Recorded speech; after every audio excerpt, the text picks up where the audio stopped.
Un saludo de paz y bien para todos. Estamos próximos a clausurar el año litúrgico, ¿no? Con la gran solemnidad de Jesucristo, Rey del universo.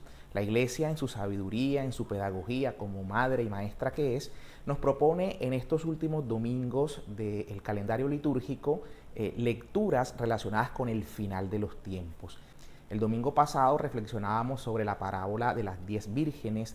Hoy la Iglesia nos propone la parábola del rey que dejó a sus servidores, al uno 5 talentos, al otro dejó 3 talentos y a otro le dejó un solo talento. El rey se va, ¿no? Luego regresa para ajustar cuentas con sus siervos y el que había recibido 5 talentos le entrega 10, es decir, los puso a producir. El que había recibido 3 talentos también había puesto a producir sus talentos. Y el último, a quien solamente le había entregado un talento, por temor, porque entendía que el rey era un rey muy exigente, había escondido ese talento y no lo había puesto a producir. El rey pues lo increpa, le dice que por lo menos lo hubiese metido en un banco para que le hubiese producido los réditos correspondientes.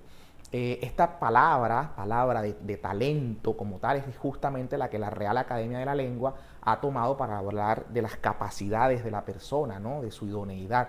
Es una invitación entonces a que los talentos que hemos recibido del Señor los pongamos al servicio de la expansión o de la extensión del reino y por supuesto al servicio de los hermanos, ¿no? De eso se trata, de que cuando el Señor a su venida venga a ajustar cuentas con nosotros, podamos nosotros decir: Señor, aquello que me diste lo he puesto a producir, ¿no? Y no lo he enterrado, no lo he dejado allí dormido. Pero quiero hacer el énfasis en esta lectura en una construcción que de un tiempo hacia acá se ha venido popularizando, que es el llamado rapto, ¿no? El arrebatamiento, como le llaman otros. Quisiera hacer unas precisiones sobre esta doctrina contraria a las Escrituras, justamente a partir de las Escrituras. Vamos a ver cómo las Escrituras desmienten esta teoría. Pero vamos a empezar por analizar de dónde viene esta doctrina, porque muchas veces a algunas personas le presentan la doctrina, le presentan unos versículos bíblicos que empiezan a articular. Vamos a Primera de Tesalonicenses 4:15, miren que ahí se habla de un arrebatamiento en las nubes y por ahí se construye, ¿no? Vamos a Mateo 24 y vemos en Mateo 24 que 2 personas estarán en el campo, una será llevada, otra será dejada, 2 estarán moliendo, 2 mujeres estarán moliendo, una será dejada, otra será llevada. Oh, eso es el rapto, ese es el rapto. Y lo curioso de esta doctrina es que ni siquiera entre quienes la profesan se ponen de acuerdo, ¿no? Porque unos van a decir: el rapto va a tener lugar antes que venga la gran tribulación, precisamente para librar a los creyentes, a los fieles de esa gran tribulación que vendrá. El Señor raptará a su iglesia y entonces los impíos son los que padecerán esa gran tribulación. Luego esa gran tribulación, que para ellos toman literalmente, va a durar 7 años. El Señor vendrá de los cielos nuevamente con aquellos que ha raptado y establecerá un reino, ¿no? Visible aquí terrenal por 1000 años, ¿no? Y otros van a decir: no, los cristianos vivirán la gran tribulación y después de la gran tribulación es que vendrá el rapto. El Señor arrebatará a su pueblo pasada la gran tribulación, dicen algunos. Otros dicen: no, en medio de la gran tribulación, 3 años y medio, el Señor vendrá y ahí raptará a su iglesia. Fíjense que ni siquiera se ponen de acuerdo en esas contradicciones. Pero vamos a ver que ni lo uno, los que llaman precisamente los pretribulacionistas, antes de la tribulación vendrá el rapto, o los que son los post-tribulacionistas, el rapto vendrá después de la gran tribulación, ni estos que son medio tribulacionistas, ¿no? Los que el rapto vendrá a mitad de la tribulación. Entre ellos se disputan cuál es la doctrina verdadera de una doctrina que ninguno de los 3 enfoques encuentra asidero o sustento en la Biblia, y ya lo vamos a ver. Pero estos temas de la resurrección, del misterio de la resurrección, son temas un poco sensibles, ¿no? Yo quisiera acá recordar estos 2 extremos cuando se habla de la resurrección, del final de los tiempos o de la escatología, cuando se habla de estos temas, vemos que hay cristianos o personas aún no cristianas que se ponen en los dos extremos que son perjudiciales, ¿no? Unos, generalmente los no cristianos, se burlan de estos temas. Recordemos lo que le pasa al apóstol Pablo cuando se encuentra en Grecia, puntualmente llega al Areópago y allí le empieza a hablar a los atenienses, ¿no? Pablo había hecho un recorrido por la ciudad y había visto cómo ellos tenían imágenes, obviamente, de sus ídolos y demás, y encuentra una inscripción al Dios desconocido. San Pablo en su sabiduría toma ese hecho, ¿no? Y les presenta a los atenienses, dicen, de ese Dios que ustedes adoran sin conocerle, yo vengo a hablarles, ¿no? Y San Pablo empieza a hablarles y a captar la atención de los atenienses, la cuna del saber en aquel entonces. De modo que los atenienses empiezan a escuchar a Pablo con mucha atención sobre eso que está predicando, pero llega al punto donde San Pablo habla de la resurrección de Cristo. Hasta ahí le llegó los amores al pueblo ateniense respecto a lo que San Pablo predicaba, ¿no? Se pararon, esto lo tomaron en son de burla, esto es una fábula, esto es un chiste, y dejaron de escucharlo.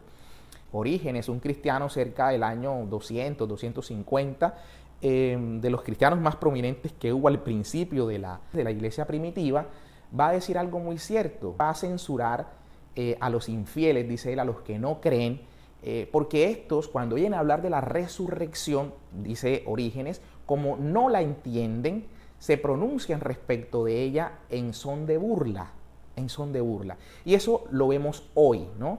Hablar acá de la resurrección, el que se profesa intelectual, el académico, el que tiene el PhD, el que tiene su maestría en historia, el que tiene su maestría en derecho. Entonces son personajes que dicen, esto es una fábula, hablar de la resurrección, ¿no? Esto es algo absurdo, dicen algunos.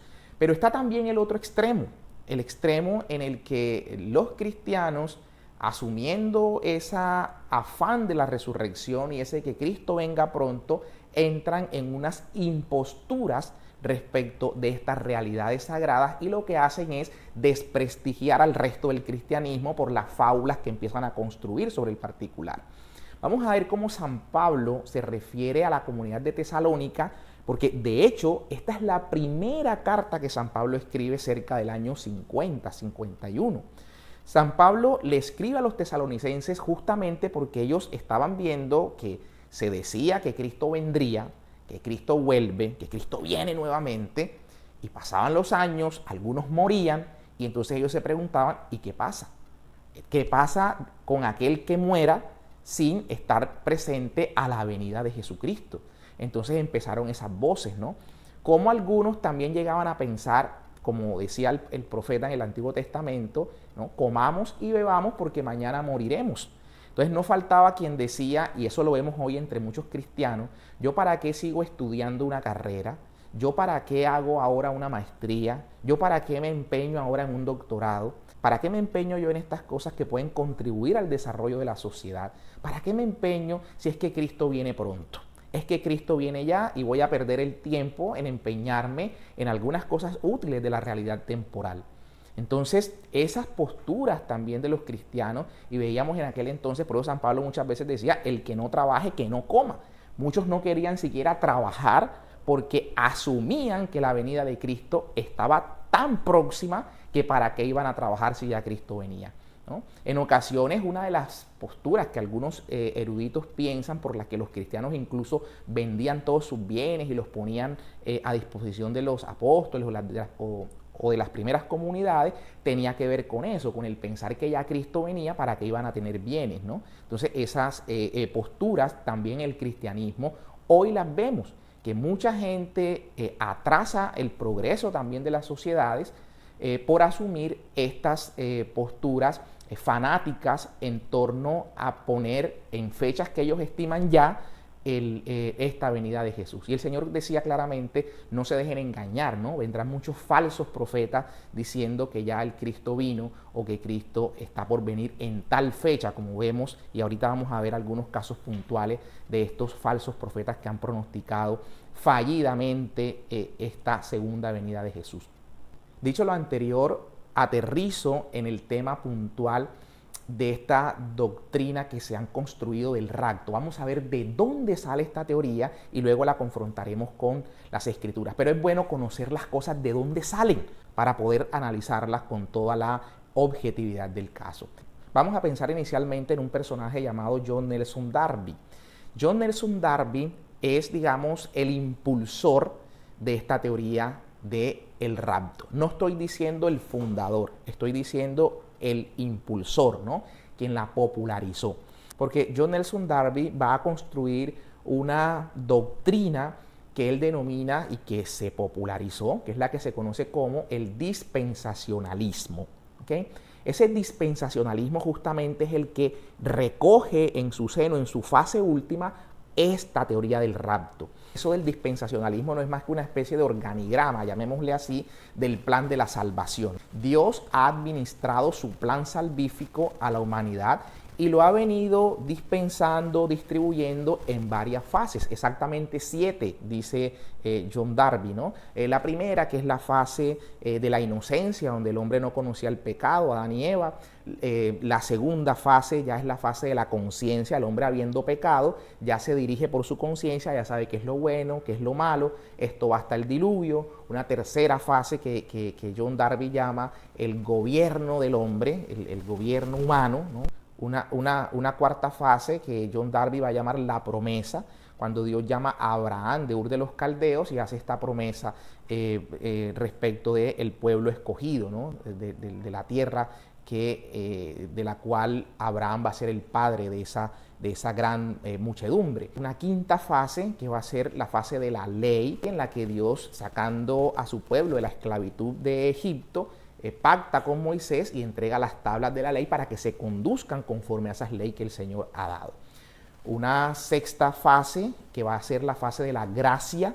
Esa fase de la gracia va a empezar con la crucifixión de Cristo. Cristo en la cruz clava la ley, ¿no? Clava la ley, ahí muere la fase de la ley y empieza la fase de la gracia. Ahora somos guiados y salvados por la gracia, ya no estamos bajo la ley, sino bajo la gracia, como San Pablo nos enseña.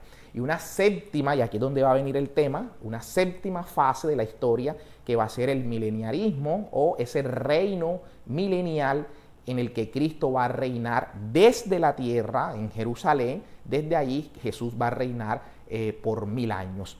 Pero aquí es donde va a aparecer esta figura del rapto, porque para la mayoría de los dispensacionalistas, el Señor va a venir previamente a ese reinado de 1000 años, va a venir por su pueblo, por su iglesia. Entonces va a venir, rapta a su iglesia, se la lleva al cielo, pasan estos 7 años de la gran tribulación y vuelve Jesús con su pueblo a reinar por esos 1000 años físicamente. Entonces ahí cabe esta figura de el rapto en la postura milenialista que presenta John Darby.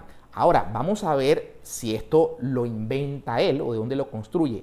El dispensacionalismo se le atribuye a John Darby, ¿no? Como el padre del dispensacionalismo. Pero la figura en sí misma del rapto, ¿de dónde la saca? ¿Qué ayuda a John Darby a construir todo este esquema que denominó dispensacionalismo? ¿Qué lo lleva a él a presentar estas tales fases y aterrizar en esta fase del milenialismo, presentando allí una situación previa como el tal rapto? Pues bien, John Darby va a escuchar a un Edward Irving hablando de esta teoría del rapto. ¿Okay? Es lo que le va a llamar la atención a Darby, esta teoría del rapto. Edward Irving, en la exposición que hacía en el año 1831, cuando lo escucha Darby, estoy hablando que Darby escucha esta presentación del rapto, de la teoría del rapto que está haciendo Irving, y queda impactado con esto, ¿no? Que queda impactado con esto. Hay dos fuentes que motivaron a Irving a presentar esa teoría del rapto en aquel 1831. La primera, que fue un antecedente próximo, el año 1830, una señora llamada Margaret MacDonald, de una señora, realmente era una jovencita, que supuestamente había tenido una profecía en la cual veía que la iglesia no iba a pasar por la gran tribulación, sino que iba a ser raptada, iba a ser preservada de esa gran tribulación de la que algunos, interpretando literalmente ciertos textos, asumen que son 7 años de tribulación, y entonces el Señor ha querido preservar a su iglesia y para ello la rapta, se la lleva a los cielos y después vuelven para ese tal reino milenario, ¿no? Entonces, esta jovencita había hecho esta profecía. Pero esto tiene una verdad, digamos, de fondo. Irving no se había inventado esto, ni esta joven, Margaret MacDonald, se lo había inventado tampoco. El asunto es que Irving había hecho traducir un libro a nombre de un personaje que, si uno encuentra hoy, el autor sería un tal Juan Josafat Ben Ezra, ¿no? Ese sería el autor de un libro que Irving hace traducir, en el cual se plantea esta doctrina del rapto, un poco diferente a lo que hoy se tiene, ¿no? Porque acá se hablaba que la iglesia iba a ser raptada por 45 días, iba a haber un rapto de 45 días. Pero entonces se presenta ese libro de este tal personaje, Ben Ezra, aparentemente un judío. Lo cierto es que este libro era un sacerdote jesuita de nombre Manuel Lacunza, un chileno, un jesuita que el Papa de entonces redujo al grado de seglar, al disolver la orden por algunos temas que ahorita no vale la pena entrar en ellos. Escribe entonces su libro en Lacunza llamado La venida del Mesías en gloria y majestad. Ese fue el verdadero nombre del libro y ese fue su verdadero autor. A la muerte de Lacunza, que ocurre cerca del año 1801, el libro es publicado en el año 1827 aproximadamente. Se publica este libro por la traducción que hace Irving, ¿no? El libro que ya había sido puesto en el listado de los libros prohibidos, en lo que se conoce como el Index Librorum Prohibitorum, que hizo el Papa de la época en el año 1819. Se presenta esta prohibición de este libro y por eso sale con otro nombre, el nombre de Juan Josafat Ben Ezra. Aparece este nuevo libro que traduce Irving y ahí empiezan estas ideas a popularizarse. Cuando Darby escucha esta postura del rapto presentada por Irving, todo esto llega hasta los Estados Unidos tiempo después. Y sabemos que para la época entra en escena este personaje William Miller, quien había dado fechas de la venida de Jesucristo de manera puntual, ¿no? Había dicho que en el año 1843 o a 1844, entre esa fecha, se iba a dar el final de los tiempos, cosa que nunca llegó. Él estimaba que era entre el 21 de marzo de 1843 y el 21 de marzo de 1844. Esta fecha nunca llega.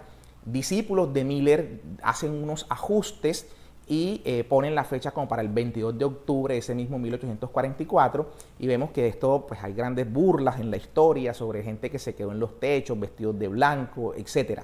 Y de aquí, de estas posturas de Miller, van a aparecer también luego los adventistas.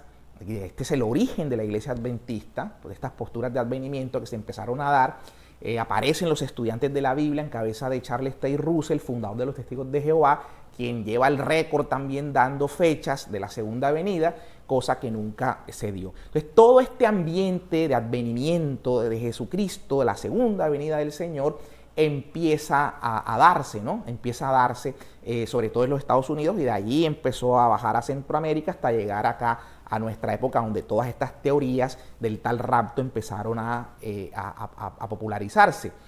Pero vamos al fondo, porque aquí cuando Darby presenta su teoría del dispensacionalismo y ya incluye aquí esta postura del rapto, vemos que hay un discípulo de Darby llamado Scofield, Cyrus Scofield, quien justamente tiene una Biblia editada por él con comentarios de él, y estos comentarios son estrictamente mileniaristas, ¿no? O sea, Scofield, que asumió el dispensacionalismo de Darby, va a presentar en cada cita que él postula todo lo correspondiente a el dispensacionalismo, a este tal mileniarismo, que es la séptima fase del dispensacionalismo, y ahí va a meter su doctrina del rapto, como ya había venido presentada, repito, por Lacunza, quien presentó el libro que traduce Irving, y Darwin lo lleva a los Estados Unidos, y acá arranca ya con Scofield, y no solo Scofield, en su Biblia, que se populariza también, y que muchos leyendo la Biblia van a encontrar siempre esas citas apuntando a que hay un tal rapto, ¿no? Y luego va a aparecer en escena también un personaje que es Lewis Sperry Chafer. Este personaje, Sperry Chafer, va a ser luego el fundador de un seminario teológico, el Seminario Teológico de Dallas, en Texas, estrictamente dispensacionalista también, en el cual esta teoría del mileniarismo y esta teoría del rapto van a cobrar fuerza. Entonces pensemos por un momento, todos los que se formaban en este seminario, seguramente con la Biblia de Scofield, van estos personajes a tener este influjo, y esto es lo que hace que estas teorías del supuesto rapto entren en vigor, entren con mucha fuerza, no solo allá en América del Norte, sino que bajen, repito, a Centro y a Suramérica, y se extiendan con facilidad estas doctrinas. Recordemos que de esto no se había hablado antes, hasta que aparecen estos personajes de los que estoy contando. Ni siquiera en la Revolución Protestante, Lutero jamás tocó este tema de un supuesto rapto. Calvino jamás se pronunció sobre un supuesto rapto. Zwinglio jamás habló sobre el supuesto rapto. Ninguno de los padres de la mal llamada Reforma presentaron estas imposturas sobre el supuesto rapto, ¿no? Esto, pues, repito, pues cobró fuerza apenas después de los años 1830 en adelante, ¿no? Esa, digamos, una teoría estrictamente novedosa. Pareciera que el Espíritu Santo antes estuvo dormido y nunca reveló. Algunos, para justificar eso, dicen, sí, es que la revelación es paulatina y eso no se sabía hasta ahora que se vino sabiendo. Otros han ido más lejos y han tratado de poner en boca de padres apostólicos estas doctrinas del rapto. Por ejemplo, algunos dicen que Ireneo de Lyon escribió sobre el rapto, o que Justino Mártir en el año 150-55 escribió sobre el rapto, o que Tertuliano también escribió sobre el rapto, y eso no es cierto. Hay textos, sí, sobre Ireneo de Lyon, puntualmente en su libro Contra los herejes, donde Ireneo de Lyon sí asume unas posturas milenialistas. La visión que se tenía en un primer momento tenía que ver con la visión que tenían los judíos, la visión mesiánica. ¿Quién era Cristo para los judíos, el Mesías para los judíos, sino alguien que venía a reinar físicamente? El otro David, ¿no? Venía a reinar físicamente y venía a establecer un reino físico de 1000 años. Entonces, esa postura milenialista, por supuesto que generó un influjo en algunos de los cristianos de los primeros siglos, dentro de ellos sí, evidentemente, Ireneo de Lyon. Pero vemos cómo San Agustín también, que en un momento pudo haber abrazado estas teorías milenialistas, prontamente al ahondarse en las escrituras, las descartó, ¿no? Las descartó. Vamos a tomar el pasaje bíblico con el que algunos sustentan este supuesto rapto. Vamos a las escrituras. Bien, me ubico en Primera de Tesalonicenses, capítulo 4, versículo 15. Recordemos que ya había hablado del contexto en el que San Pablo escribe, ¿no? San Pablo escribe a esta comunidad, es la primera carta que él va a escribir, y porque esta comunidad se está preocupando, porque los que mueren, ¿qué? Si nos han dicho que Cristo viene pronto, ¿no? Entonces, ¿qué pasa con los que mueren? Entonces, San Pablo va a decir lo siguiente: esto es lo que les decimos apoyados en la palabra del Señor. Nosotros, los que quedemos hasta la venida, la palabra en griego que aquí se utiliza es parusía, y esa es la clave de todo, ¿no? La parusía del Señor, la segunda venida del Señor. Entonces, en ese sentido, porque solo hay una parusía, una parusía. Entonces, los que presentan esta teoría del rapto tienen el problema de tener que justificar que el Señor viene, supuestamente en este momento el que va a hablar San Pablo, viene, rapta a los suyos y posteriormente, después de la gran tribulación, vuelve el Señor a establecer su reino. Entonces son dos venidas, más la primera venida, la encarnación, 3. Y las escrituras nos hablan siempre de la primera venida de Cristo en carne, la encarnación del Señor, y luego de su segunda y definitiva venida para juzgar a vivos y a muertos. no hay nada intermedio. Entonces, como tienen que lidiar con ello, dicen, no, un momento, sí, creemos también que solo hay una segunda venida, pero esa segunda venida la dividimos en dos fases. La primera es la del rapto, donde el Señor no toca la tierra, Él se queda ahí en las nubes, no toca la tierra, como si el planeta Tierra para ellos no cobijara las nubes, ¿no? Simplemente es el piso para ellos. Entonces el Señor se queda ahí en las nubes, la iglesia es raptada, se van, la iglesia, los que estén vivos, crean en el Señor, se van, junto con los muertos que los van a preceder, ¿no? Primero los muertos van a resucitar en sus cuerpos incorruptibles, luego la iglesia es raptada y se van. Y después vuelven cuando Jesús viene a establecer ese tal milenio del que hablan. Entonces se salen diciendo que no son tres venidas, sino que la segunda venida se divide en dos. En el rapto hasta las nubes y después sí el establecimiento del reino del Señor. Eso obviamente contradice todo lo que vamos a estar mirando, más porque siempre se habla de una sola venida y esa segunda venida del Señor es a la vista de todos. El rapto para estos personajes, para estos señores que profesan estas ideas, el rapto es algo secreto. Por eso ellos dicen que si nosotros vamos en un avión y el piloto, por ejemplo, tiene la dicha de ser un creyente y es raptado por el Señor, pobres los que vayamos en ese avión y no seamos, porque pues los católicos no nos vamos a salvar, ¿no? Para ellos, los que profesamos la fe católica, seguramente no hacemos parte de esa iglesia creyente que va a ser raptada. Entonces, todo el que no sea creyente, fiel, pues se va a quedar y entonces vamos a ver todos los accidentes de los carros de los que se iban. Miren que hay unos posts que algunos ponen en sus carros y dicen, en caso de rapto, este carro quedará vacío, ¿no? Este carro quedará vacío. Entonces, ahorita vamos a mirar eso, pero quiero simplemente que vayamos entendiendo cuál es la postura de este tal rapto, en el sentido de que será secreto, ¿no? El Señor vendrá hasta las nubes en secreto y en un abrir y cerrar de ojos, como ahorita va a decir San Pablo, así lo interpretan. Los muertos van a resucitar y los creyentes van a ser elevados a las nubes para irse con el Señor. Entonces miren lo que va a decir San Pablo. Pero atención a ver si es verdad que esto es secreto. Atención a ver si es verdad que va a ser secreto. El mismo Señor, a la voz del arcángel y al son de la trompeta divina, descenderá del cielo. Y los muertos en Cristo resucitarán en primer lugar. Después nosotros, los que vivimos, los que quedemos, seremos llevados con ellos entre nubes al encuentro del Señor por los aires. Esta Biblia traduce seremos llevados, otros dicen seremos arrebatados. La palabra en griego es harpazo, ¿no? Efectivamente, habrá una llevada fugaz, rápida. Los que vivamos, los que quedemos, seremos llevados con ellos entre nubes al encuentro del Señor por los aires, y así estaremos siempre con el Señor. Esto es lo que San Pablo dice, y de aquí es en gran medida el fundamento del supuesto rapto al que se hace mención. Pero vemos cómo San Pablo nos deja en claro que el Señor vendrá a la voz de arcángel, al sonido de la trompeta divina. ¿Cuál es esta trompeta divina? Y vamos a ver el paralelo de la venida de Cristo, donde se nos narra, siempre se nos va a narrar justamente con el sonido de la trompeta, sobre todo la última trompeta de la que habla el Apocalipsis. Por eso no dice el apóstol Pablo una trompeta, ¿no? Él dice la trompeta divina, que está haciendo referencia a la última trompeta. Para que no sea palabra mía, lo voy a leer textualmente de donde San Pablo, ya en una carta posterior, la que le escribe a los Corintios, va a aclarar a qué trompeta se refiere el día de la venida del Señor, o sea, su venida definitiva, su parusía.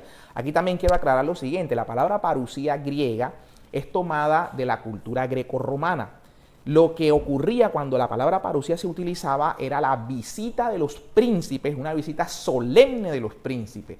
El cristianismo de esa cultura grecorromana toma la palabra parusía para identificar única y exclusivamente esa segunda venida de Cristo en majestad, en poder, en gloria. Dice San Pablo lo siguiente en la carta a los Corintios: miren, les voy a declarar un misterio.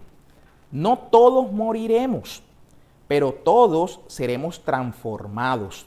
Metamorfosis, ¿no? Todos seremos transformados. en un instante, en un abrir y cerrar de ojos, cuando suene la última trompeta, porque sonará y los muertos resucitarán incorruptibles y nosotros seremos transformados. Esto está en completo paralelo con la carta que acabo de leer de San Pablo a los tesalonicenses. El Señor vendrá a la voz de arcángel, al sonido de la trompeta. Aquí ya nos dice al sonido de la última trompeta. ¿Ya? Al sonido de la última trompeta. Ahora, vamos a ver cuál es esta última trompeta y nos situamos entonces en el libro del Apocalipsis para, en el capítulo 11, leer lo siguiente. El séptimo ángel tocó la trompeta, el séptimo ángel, es decir, la séptima trompeta, la última de la que habla el Apocalipsis. Y el séptimo ángel tocó la trompeta y hubo grandes voces en el cielo. Lo que está diciendo San Pablo, a voz de arcángel, ¿no? Se oirá que el Mesías viene. El reino del mundo ha pasado a nuestro Señor y a su Cristo, y reinará por los siglos de los siglos. Reinará por los siglos de los siglos, no reinará por 1000 años. El hablar de los 1000 años es un lenguaje figurado para hablar reinará por siempre, por siempre. Es la razón por la cual, al nosotros saber que el reino del Señor no tendrá fin, es la razón por la cual en el concilio de Nicea del 325, cuando declaramos aquellas verdades de fe sobre Cristo, después de decir sedex ad dexteram Patris, es decir, está sentado a la derecha del Padre, decimos inmediatamente, et iterus ventrus ex cum gloria, y vendrá con poder y gloria, ¿no? Judicares vivos et mortus, a juzgar a vivos y a muertos, cuyo reino no era infinis, cuyo reino no tendrá fin.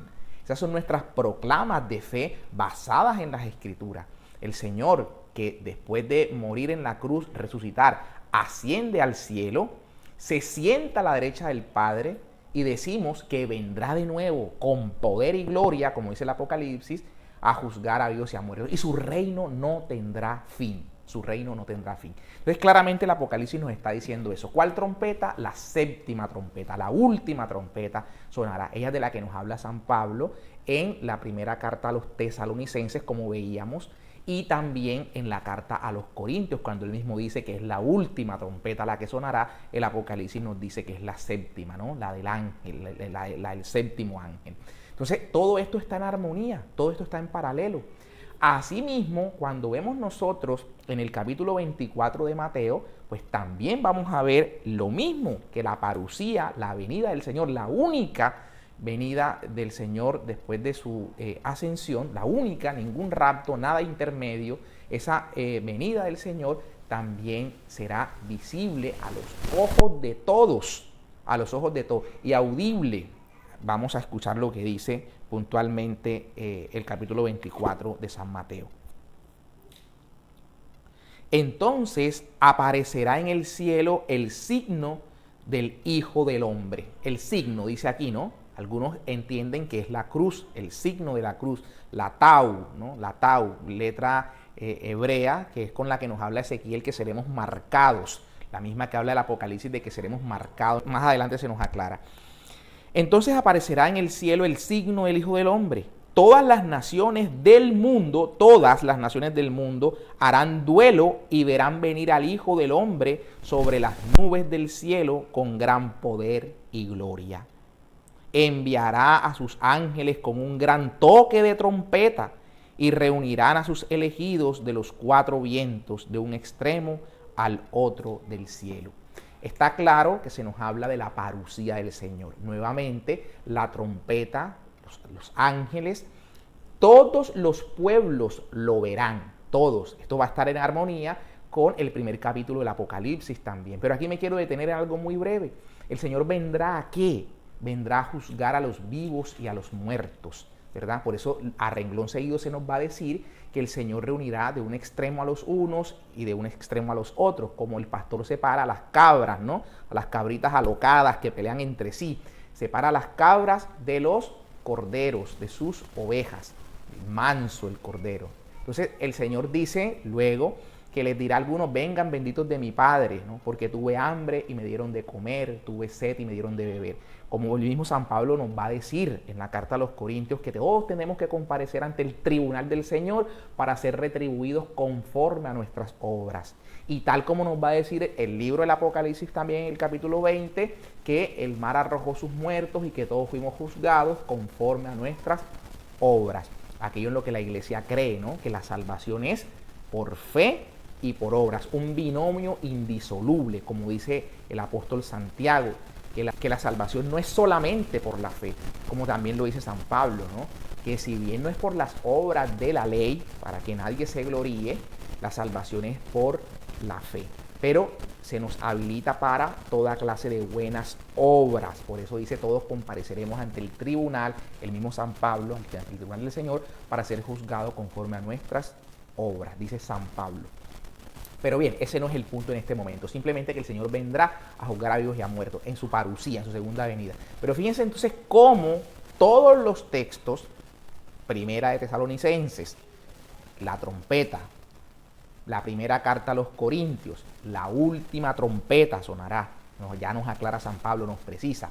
Lo mismo que el Apocalipsis 11 va a decir, ¿no? El séptimo ángel tocó la trompeta y todos veremos venir a el Señor, y su reino no tendrá fin. Reinará por los siglos de los siglos, ningún 1000 años. Ya aclararemos eso.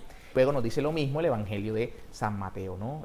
La voz del arcángel, el sonido de las trompetas, y reunirá a los suyos, ¿no? Para juzgar vivos y muertos. Separará de un lado, separará del otro lado. Es que de hecho vemos este Evangelio de Mateo que acabo de leer, cómo inmediatamente el Señor ya viene y explica con la parábola primero del siervo fiel, luego con la de las 10 vírgenes, y luego con la parábola que hoy leíamos de los talentos, ¿no? De los talentos. Entonces, ¿cómo estas parábolas están significando eso? El Señor que se va vendrá una sola vez más para ajustar cuentas con los suyos. Eso es lo que dice estas parábolas que luego el Señor nos pone allí seguidamente de hablar de su venida definitiva, que no es que se divida en dos partes ni que haya un rapto previamente.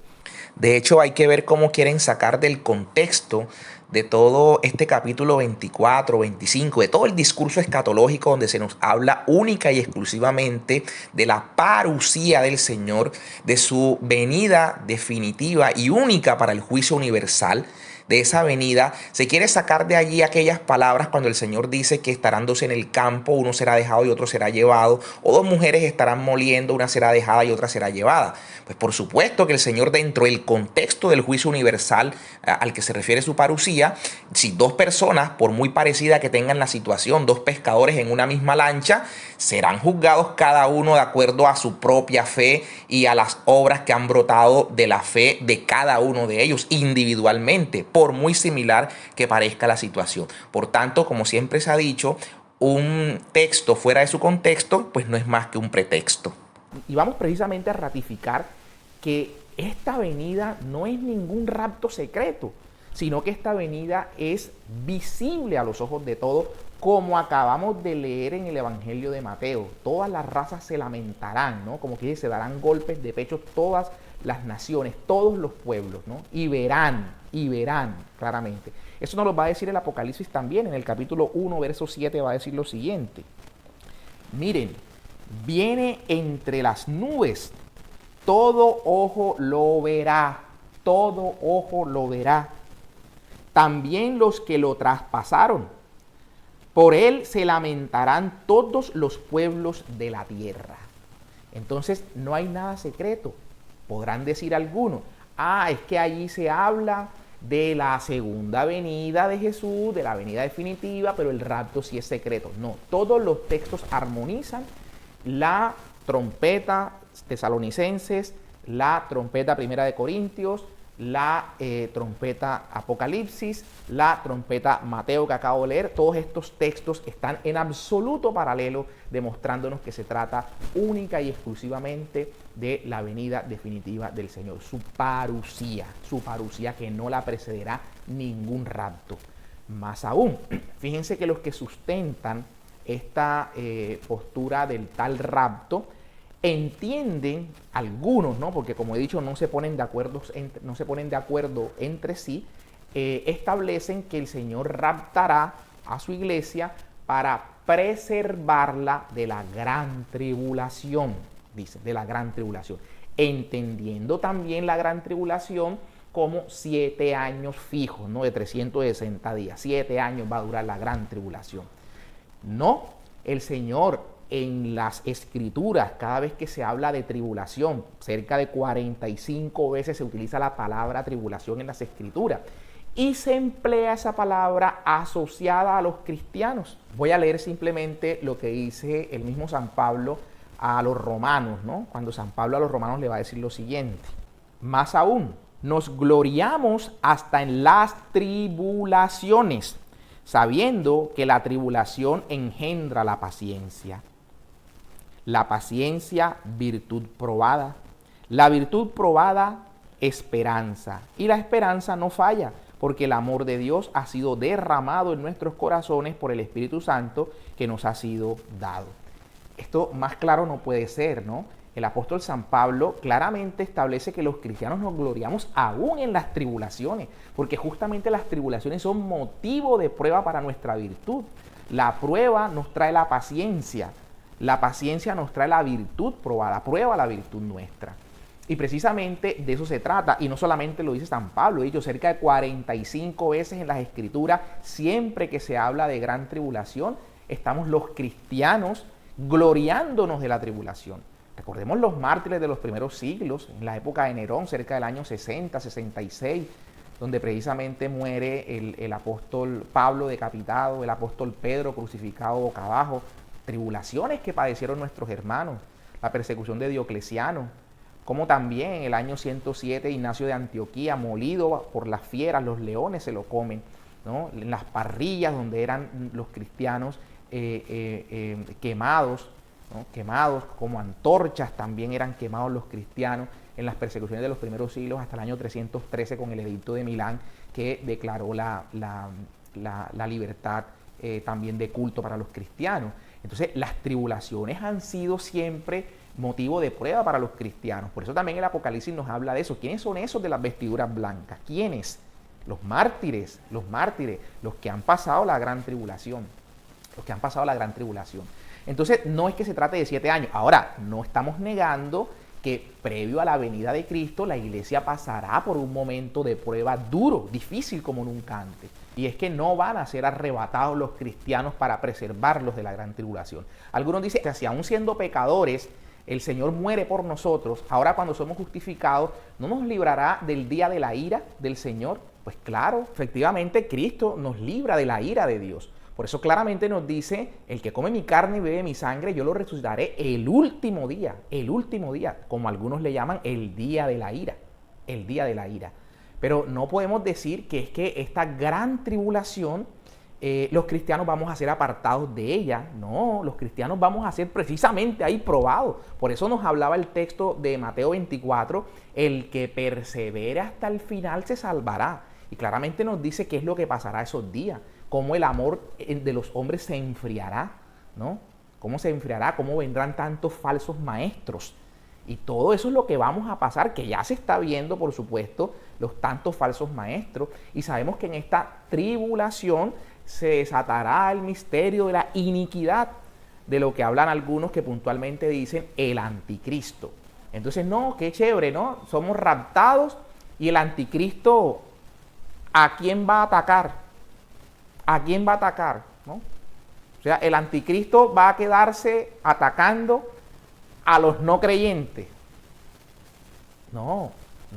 Justamente lo que va a ocurrir es que el misterio de la iniquidad que se va a revelar con mayor fuerza en ese momento engañará incluso a muchos de los que se dicen cristianos. Engañará a muchos, aún a los que aparentemente están firmes en la fe cristiana. Por eso el apóstol San Juan, cuando habla del anticristo, dice, ustedes oyeron que venía un anticristo. Pues bien, yo les voy a decir que ya hay muchos. Y lo curioso es que San Juan apunta a ese misterio del anticristo diciendo, es que miren, los que son anticristos son los que han salido de nosotros, o sea, de la iglesia.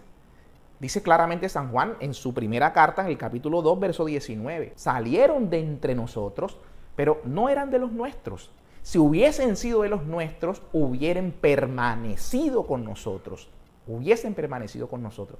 Y a eso es lo que llama el apóstol San Juan anticristos. ¿Cuántos no han salido de entre nosotros, de la madre iglesia, a propagar sus doctrinas? Para la muestra un botón. Esta tal doctrina del rapto, ¿no? Para la muestra un botón. Y así muchos, cuantos no salieron, y por eso es que esa gran tribulación de la que se habla está asociada a la apostasía, está asociada a la ruptura de la fe, está asociada a la falta de comunión con la iglesia de Cristo. Se apartarán, muchos se apartarán de la fe, muchos se apartarán de la doctrina sana que la iglesia ha conservado. Y a eso apunta lo que estamos viendo hoy, cómo cada quien empieza a creer lo que se le antoja creer o lo que le enseñan a creer. Por eso es que claramente el apóstol San Pablo va a decir que muchos se han ido detrás de fábulas, ¿no? Muchos se han ido detrás de fábulas. Y esto del rapto no es más que eso. Muchos otros lo que han hecho es buscar oír lo que quieren oír y se van detrás de una cantidad de falsos maestros esperando oír aquello que sus corazones quieren oír. Y por eso se habla de esa gran apostasía. Entonces sí, que habrá un momento difícil por el que la iglesia va a atravesar antes de la venida definitiva del Mesías, por supuesto que lo habrá. Pero no es cierto que se trate de 7 años particulares y mucho menos de que van a ser raptados los fieles para no pasar por ese momento de la gran tribulación. Absurdo. Por eso es que algunos dentro de la misma teoría del rapto, creyendo que el rapto es cierto, se apartan de los que creen que el rapto va a tener lugar antes de la gran tribulación. Entonces ellos ya no se van a llamar pretribulacionistas, sino que se van a llamar posttribulacionistas. Dicen, no, el rapto va a pasar, pero después de la gran tribulación. Y cuando vienen entonces los que aplican esa medio tribulacionistas, ¿no? Dicen, sí, vamos a vivir en la iglesia la gran tribulación de los 7 años, pero a los 3 años y medio vamos a ser raptados. El Señor no va a permitir que los cristianos padezcan la totalidad del rapto. Mire cómo ese poco de doctrinas entre ellos mismos se contradicen justamente sobre un punto que realmente no tiene asidero en las Escrituras. No tiene asidero en las Escrituras. La única venida del Señor es su venida al final de los tiempos para establecer su reino que no tendrá fin. Punto. No hay ninguna venida intermedia del Señor en las nubes para raptar a la gente. Eso no existe en las Escrituras. Eso no existe en la Escritura. Su única venida se define en todos los textos claramente como única, la parusía, al son de trompetas. Seremos los que aún estemos con vida, transformados en el cuerpo para recibir al Señor en un cuerpo inmortal, pero previamente los que han muerto resucitarán. Recordemos que los que han muerto, nuestra familia cuando decimos resucitarán, es que sus almas ya gozan de la presencia del Señor, los que han muerto en Cristo, ¿no? Sus almas ya gozan de la presencia del Señor. Ahora lo que va a pasar es que sus cuerpos transformados en incorruptibles van a volver con sus almas, ¿no? De eso se trata. Entonces esa es, digamos, la postura cierta de la escatología de la que las Escrituras nos hablan. Voy a cerrar con este texto que está tomado del Catecismo de la Iglesia, precisamente para refutar esa tal doctrina, la gran tribulación, vista literalmente como los 7 años de lo que hablan algunos textos. Atención a lo siguiente. Antes del advenimiento de Cristo, la iglesia deberá pasar por una prueba final que sacudirá la fe de numerosos creyentes. La iglesia es clara en eso. Antes del advenimiento de Cristo, uno solo, su advenimiento, uno solo, ningún rapto. Antes de ese advenimiento de Cristo, la iglesia deberá pasar por una prueba final que sacudirá la fe de numerosos creyentes.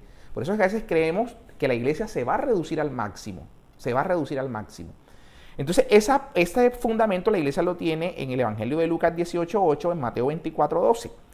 Y añade, la persecución que acompaña a su peregrinación sobre la tierra, Lucas 21, 12, Juan 15, 19 al 20, esta persecución desvelará el misterio de la iniquidad, del que San Pablo habla, desvelará el misterio de la iniquidad bajo la forma de una impostura religiosa que proporcionará a los hombres una solución aparente a sus problemas mediante el precio de la apostasía de la verdad, lo que acabo de decir. Apostatarán de la verdad bajo el presupuesto de que se ha establecido un orden en el mundo. Lo bueno lo llamarán malo, lo malo lo llamarán bueno, y toda esta impostura seguramente en el mundo se instaurará, añade la Iglesia precisamente en ese sentido. La impostura religiosa suprema es la del anticristo, es decir, la de un pseudo mesianismo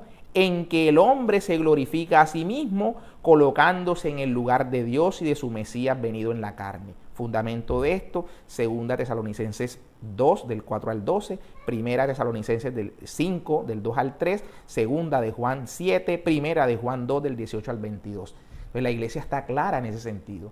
La Iglesia sabe y advierte a sus fieles que esa impostura del anticristo, llevando todos estos antivalores frente a la humanidad misma, muchos se dejarán arrastrar de ello, ¿no? Se dejarán arrastrar de ello y adoptarán todas esas ideologías que hoy tantas de ellas vemos que pululan. Esta impostura del anticristo, para cerrar, esta impostura del anticristo aparece esbozada ya en el mundo cada vez que se pretende llevar a cabo la esperanza mesiánica en la historia, lo cual no puede alcanzarse sino más allá del tiempo histórico a través del juicio escatológico. Por eso es que no habrá un tal mileniarismo o un tal 1000 años Cristo reinando aquí en la tierra, que era la visión mesiánica que tenían los judíos, ¿no? Por eso Judas traiciona a Jesús al ver que no va a reinar como él lo esperaba que reinara, el Mesías que iba a reinar por 1000 años. ¿Eres rey o no eres rey? ¿No? ¿Eres rey o no eres rey? Sin entender el verdadero reinado de Cristo y para qué había venido. Ahora establecerá su reino definitivo, pero no un reino de 1000 años terrenal. Añade la Iglesia lo siguiente: la Iglesia ha rechazado esta falsificación del reino futuro con el nombre de mileniarismo. Los que quieran investigar el tema, está en el Denzinger. Recuerden que Enrique Denzinger, que tiene toda un gran resumen de los documentos a lo largo de la historia del magisterio de la Iglesia, se señala aquí el numeral 3839. Ojalá los que quieran ahondar en ese punto de cómo la Iglesia ha refutado este mileniarismo del tal falso reinado de Jesús por 1000 años. No, claramente leíamos el Apocalipsis, su reino no tendrá fin. Lo que quiere significar es eso, que el reino, inmediatamente a la venida de Jesucristo, se establecerá su reino definitivo. No de 1000 años para establecer todo lo que se ha malinterpretado de los jinetes, de las guerras, no sé qué, y después entonces el Señor reina 1000 años y luego entonces ya viene su reinado definitivo. Todo este sentido apocalíptico de las Escrituras hay que saberlo entender y no empezar a tomar versos para armar fantasías, para armar fábulas como vemos que hoy se han armado. Sobre todo bajo la forma política de un mesianismo secularizado, intrínsecamente perverso. Está la exposición del Papa Pío XI en su documento Divini Redemptori. La Iglesia solo entrará en la gloria del reino a través de esta última Pascua en la que seguirá a su Señor en su muerte y su resurrección. Apocalipsis 19 del 1 al 9. El reino no se realizará, por tanto, mediante un triunfo histórico de la Iglesia, sino por una victoria de Dios sobre el último desencadenamiento del mal. El triunfo de Dios sobre la rebelión del mal tomará la forma del juicio final, Apocalipsis 20:12, después de la última sacudida cósmica de este mundo que pasa, 2 de Pedro 3:12, 3 del 12 al 13. Está claro entonces que esperamos el juicio de Cristo, esperamos la venida del Señor, su parusía. No esperamos un momento previo en el que venga a raptarnos, sino que estaremos pidiéndole a Dios vigilantes y también pidiéndole que nos aliste para esta gran hora de la apostasía que la Iglesia deberá vivir para que nos encuentre firmes, como dice las Escrituras, nos encuentre irreprensibles hasta su parusía. Muchas gracias por la atención.